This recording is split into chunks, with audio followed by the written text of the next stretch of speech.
आपके एरिया के प्रधान भी वही हैं। तो आप साथी वहाँ इकट्ठे रहें, मोर्चेबंदी करें। ये नहीं केवल हमें अपना कारखाना बंद करना है, जो मिले जहाँ मिले उसको हमें बंद करना है। हमें जुलूस भी निकालना है, कम से कम गैदरिंग 5 से कम नहीं होगी। जितने साथी जिस कारखाने में होंगे अटेंडेंस उनकी होगी। या तो एक सप्ताह के लिए छुट्टी कर जाए, बिल्कुल ना आए कारखाने में, तब मान लेंगे उनको अर्जेंसी नहीं दिए, नहीं चलने वाला है। यूनियन भाई को क्या होगा?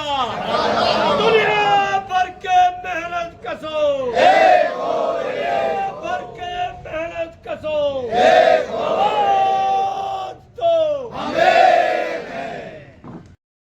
के धारा 12(3) में आप जो अग्रीमेंट साइन करने वाले हैं, अगर वो लेबर कोड जारी हो जाएगा, आपको साइन करना है कौन सी धारा पे? इंडस्ट्रियल रिलेशंस कोड की धारा। इंडस्ट्रियल रिलेशंस कोड जो होता है उसमें तो धारा 12(3) तो नहीं होता, दूसरा धारा होता है। और उसमें क्या है? उसमें ये है, जैसे ही आप चार्टर ऑफ डिमांड देते हो, चार्टर ऑफ डिमांड देने के बाद अभी आपके हाथ में ये हथियार है, हड़ताल जाने का हथियार है ना? आप स्ट्राइक का नोटिस दे सकते हो, स्ट्राइक का नोटिस दे के स्ट्राइक भी कर सकते हो। ये जो इंडस्ट्रियल रिलेशंस कोड है उसमें ये बोल दिया गया है, जैसे ही आप स्ट्राइक का नोटिस दे देते हो, कैंसिलेशन शुरू हो जाता है। कैंसिलेशन जब शुरू हो जाता है, अगर आप हड़ताल पे जाते हो, वो इलीगल स्ट्राइक हो जाता है। इलीगल स्ट्राइक के पर जाने पर जो नेता होते हैं ना, उनको भी जेल का कारावास सजा हो सकता है। जो आप हड़ताल पे जाते हो, हर दिन अगर आप वो हड़ताल को जारी रखेंगे, हर दिन के लिए एक मजदूर के ऊपर 2 रुपया जुर्माना। हम लोग आते हैं ना आपको सपोर्ट करने के लिए, जो आपके यूनियन के अंदर नहीं है, हम तो बाहर है, हमको भी जुर्माना लगता है। और कोई दूसरे फैक्ट्री वाले आपको सपोर्ट कर देंगे, आप हड़ताल पे है करके आपके गेट पे आके आपका समर्थन देते हुए आपके साथ बोले कि आप जो हड़ताल कर रहे हो ठीक है, हम आपके साथ है, उसको भी जुर्माना लगेगा।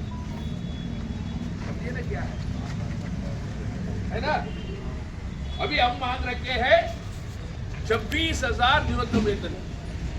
पूरे देश में 26,000 से न्यूनतम वेतन कम नहीं होना है। अभी बाबा साहब अम्बेडकर का जिक्र हो रहा था, यहाँ बोल रहे थे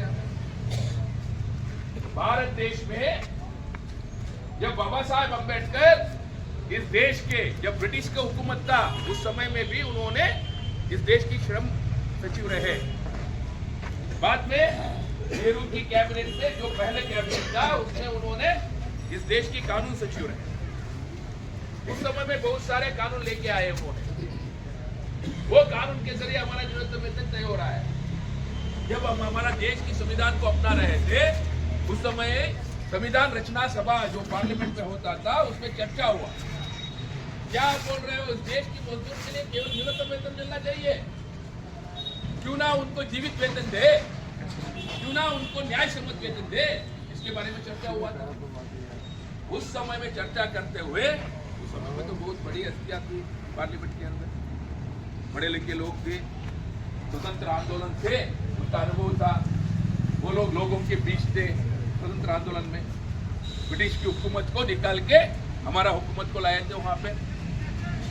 उस समय में ये चर्चा हुआ, देखिए अभी अभी स्वतंत्र मिला है, हमारा देश की अर्थव्यवस्था को मजबूत करना है, इसीलिए अब हम न्यूनतम वेतन की शासन लाएंगे। ये जो जीवित वेतन और न्याय सम्मत वेतन का मुद्दा है, वो हम कॉन्स्टिट्यूशन के directive principles of state policy में लगा देंगे।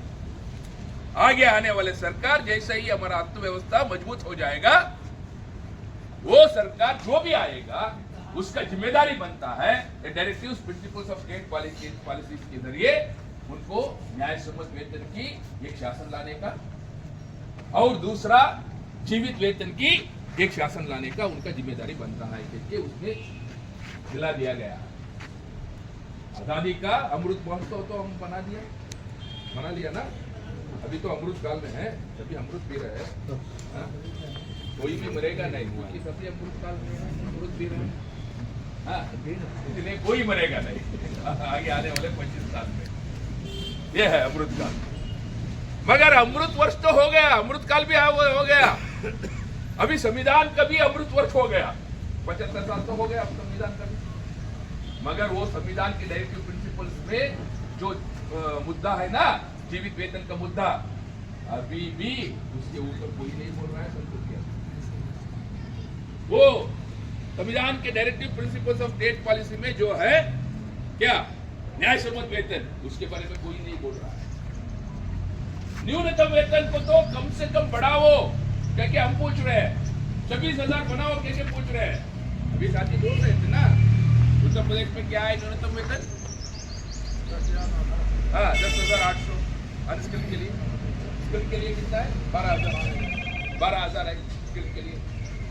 यहाँ से दिल्ली का बॉर्डर कितना दूर है, 5 किलोमीटर, 2 किलोमीटर ना। आप बोल सकते हैं, मैं तो दिल्ली वाला नहीं हूँ, गाजियाबाद वाला भी नहीं, मैं तो रहता हूँ यहीं पे वसुंधरा में, जहाँ हमारा सीटू का ये है अकोमोडेशन है, वहाँ पे यहाँ से 2 किलोमीटर है दिल्ली।